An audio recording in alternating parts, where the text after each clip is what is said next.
বাংলাদেশের জাতীয় সংসদের ৩০০ আসনের মধ্যে ঢাকা ১৮ খুবই গুরুত্বপূর্ণ আসন। ঢাকা উত্তর সিটি কর্পোরেশনের ১৪টি ওয়ার্ড এই আসনের অন্তর্ভুক্ত।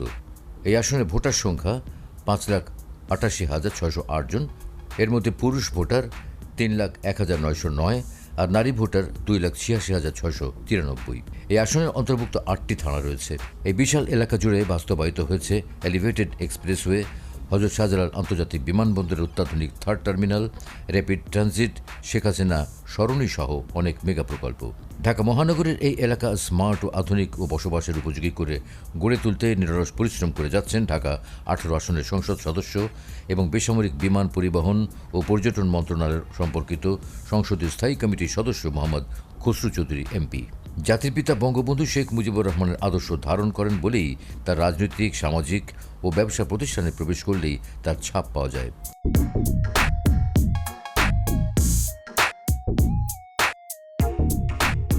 দেয়ালে দেয়ালে টাঙিয়ে রেখেছেন বঙ্গবন্ধু ও তার পরিবারের দুর্লভ সব ছবি। আর তাই দ্বাদশ সংসদ নির্বাচনে বিপুল ভোটের ব্যবধানে জয়লাভ করে জননেত্রী শেখ হাসিনার উন্নয়নের রূপরেখা বাস্তবায়নে কাজ করে চলেছেন। নির্বাচনের সময় যে প্রতিশ্রুতি দিয়েছিলেন তা শতভাগ পূরণে নিরলস পরিশ্রম করে যাচ্ছেন। মাননীয় এমপি মহোদয় জনাব খসরু চৌধুরী সাহেব, ওনার একটা সবচেয়ে বড় গুণ হলো, সেটা হলো উনি অত্যন্ত সৎ মানুষ এবং উনি যে কথা বলেন সে কথা উনি রক্ষা করেন। উনি নির্বাচনের আগে একটা ইশতেহার ঘোষণা করেছিলেন, সেখানে উনি বলেছিলেন যে প্রতিটি সেক্টর কল্যাণ সমিতিকে নির্বাচনের মাধ্যমে প্রতিনিধি নির্বাচন করবেন। উনি সেটা করেছেন ইতিমধ্যে এবং উনি কথা বলেছেন স্কুল কলেজগুলোকে একটা সুন্দর শিক্ষার পরিবেশ উনি ফিরিয়ে আনবেন এবং সেজন্য স্কুল কলেজগুলোতে নির্বাচনের মাধ্যমে কমিটি গঠন করা হবে। উনি কিন্তু সেগুলো শুরু করেছেন। ইতিমধ্যে অনেক স্কুল কলেজে নির্বাচন হচ্ছে এবং স্কুল কলেজগুলো যাতে একটা জবাবদিহিতার মধ্যে থাকে, লেখাপড়ার মান উন্নয়ন করা যায়, সেজন্য ইতিমধ্যে উনি অনেক কাজ শুরু করেছেন। মানবদর্দী এই মানুষটি সংসদ সদস্য হওয়ার আগেই মানব সেবায় ব্রত ছিলেন। মানব সেবা করবেন বলেই গড়ে তুলেছিলেন কেসি ফাউন্ডেশন। এই ফাউন্ডেশনের মাধ্যমে শিক্ষার আলো যেমন ছড়িয়েছেন, তেমনি অসুস্থ রোগী ও গরিব দুঃখীর মুখে হাসি ফুটেছেন সাহায্য সহযোগিতার হাত বাড়িয়ে দিয়ে, যেখানে দরিদ্র মানুষদের শিক্ষা ও চিকিৎসা সেবা দেওয়া হয়। ঢাকা ১৮ আসনের মানুষদের জন্য প্রতিষ্ঠা করেছেন কেসি হাসপাতাল ও কেসি মডেল স্কুল অ্যান্ড কলেজ। মানুষের চলাচলের সুবিধার জন্য নিজ অর্থায়নে রাস্তাঘাট নির্মাণ করে দিয়েছেন। এমপি সাহেব উনি অ্যাকচুয়ালি জনদরদি লোক, ওনার অনেক প্রতিষ্ঠান এবং ওনার এখানে জনবহুলের এত প্রপার্টি। উনি কেসি স্কুল করেছে, কেসি হাসপাতাল করেছে, আরও বিভিন্ন জায়গায় বিভিন্নভাবে, এবং উনি খুব জনদরদি লোক। উনি কিন্তু এমপি হওয়ার পর থেকে যে আমাদের এখানে দক্ষিণঘাট টু এই যে কষাইবাড়ি পর্যন্ত যে রাস্তার উন্নয়ন কাজের জন্য যে সুয়ারেজ লাইন করতেছে, কিন্তু বাস্তবে আমাদের এই সুয়ারেজ লাইনের পাশাপাশি আমাদের জন্য কিছু যে সুযোগ সুবিধা চলাফেরার এইগুলা কিন্তু রাখে নাই। আজকে 6 মাস প্রায় বছর কাছাই গেছে গিয়া, তারা ভেঙে যাচ্ছে, কিন্তু পাশাপাশি যে এটাকে ডেভেলপ করে মানুষের চলামতর উপযোগী করা সেটা করে নাই। হস্তক্ষেপের একক চেষ্টা আছে। এরপরে তো এটি সিটি কর্পোরেশনের আওতাধীন, কিন্তু সিটি কর্পোরেশন ট্যাক্স ঠিকই নিচ্ছে, কিন্তু আমাদের কোনো ওই যে ট্যাক্সের যে উন্নয়ন সেটার কোনো প্রতিফল আমরা পাই না।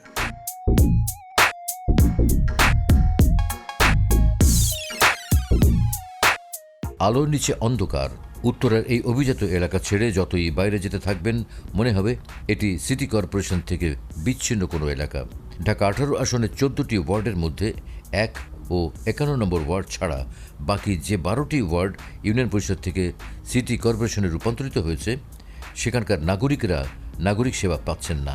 এখানকার রাস্তাগুলোতে লাইটিংয়ের ব্যবস্থা নেই, পয় নিষ্কাশনের ব্যবস্থা নেই, ড্রেনেজ ব্যবস্থা নেই। একটু বৃষ্টিতে হাঁটু সমান পানি, খানাখন্দে ভরা। দুর্ঘটনার আশঙ্কা নিয়ে চলাচল করতে হয় এলাকাবাসীদের।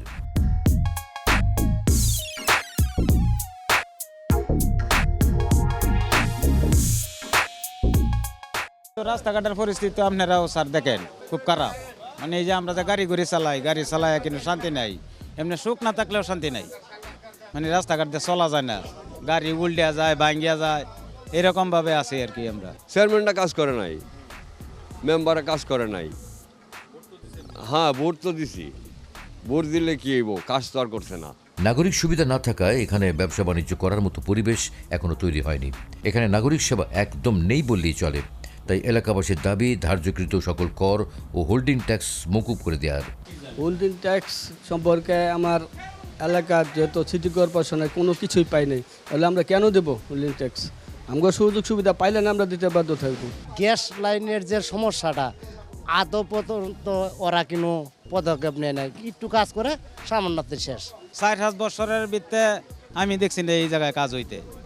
এই আর 5 বছর আগে আমরা যে নাইতাম এবেলা দেখছি একটু রিপেয়ারিং করছে। এই রিপেয়ারিং করার পরে 1 বছর পরে আবার এই অবস্থায়।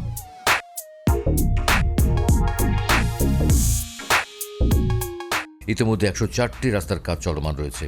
রাস্তার উন্নয়ন ও সংস্কার কাজ শেষ হলে এবং এলাকাবাসীর সহযোগিতা পেলে সব ধরনের নাগরিক সুবিধা নিশ্চিত হবে বলে মনে করেন 48 নম্বর ওয়ার্ড আওয়ামী লীগের সভাপতি। বিগত দিন এখানে ইউনিয়ন পরিষদ ছিল। এই ইউনিয়ন পরিষদের 2 থেকে 3টা পরিবারই স্বাধীনতার পর থেকে তারা এখানে প্রতিনিধিত্ব করেছেন, কিন্তু এলাকার হিসেবে তারা শুধু ওই চেয়ারম্যান মেম্বার এই নামগুলোই তাদের প্রচার ছিল।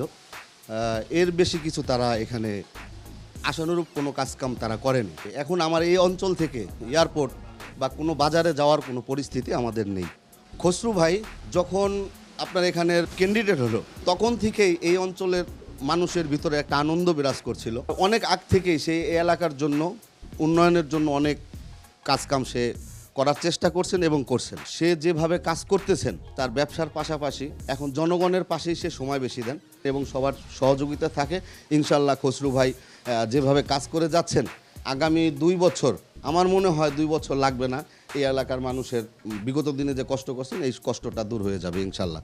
ঢাকা 18 আসনকে স্মার্ট আসন হিসেবে গড়ার লক্ষ্যে যানবাহন থেকে চাঁদাবাজি, ফুটপাত হকার মুক্তকরণ সহ বিভিন্ন জনকল্যাণমূলক কাজ করে চলেছেন।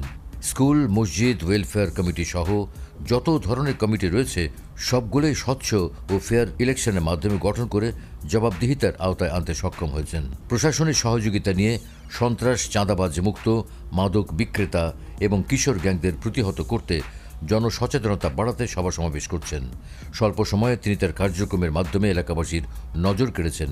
বিভিন্ন কল্যাণ সমিতি সেক্টর মাঠগুলো আগে বিভিন্ন ভাড়া টাড়া দিয়া কেউ কেউ ফায়দা লুটতো, এখন সব বন্ধ করে দিয়েছেন। উনি কমিটমেন্ট করেছেন যে স্কুল কলেজের মাঠ, সেক্টর কল্যাণ সমিতির মাঠ, রাজুকের মাঠ, সিটি কর্পোরেশন মাঠ এগুলো জনগণের জন্য উন্মুক্ত থাকবে।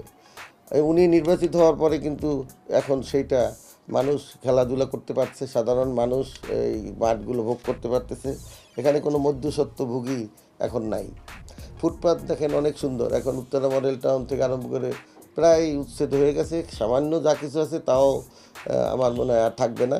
এ ব্যাপারে উনি জিরো টলারেন্স হিসেবে কাজ করতেছেন এবং ওনার একটা বিরাট গুণ হলো উনি কিন্তু শুধু রাজনীতিক ভাষায় কথা বলেন না, উনি কথা বলেন যেটা মানুষের কল্যাণে যেটা উপযুক্ত সেই রকম পরিকল্পনা গ্রহণ করেন এবং সেই পরিকল্পনার বাস্তবায়নের কাজ করছেন। খসরু চৌধুরী যেসব প্রতিশ্রুতি দিয়েছিলেন তিনি তা বাস্তবায়ন করতে কাজ করছেন।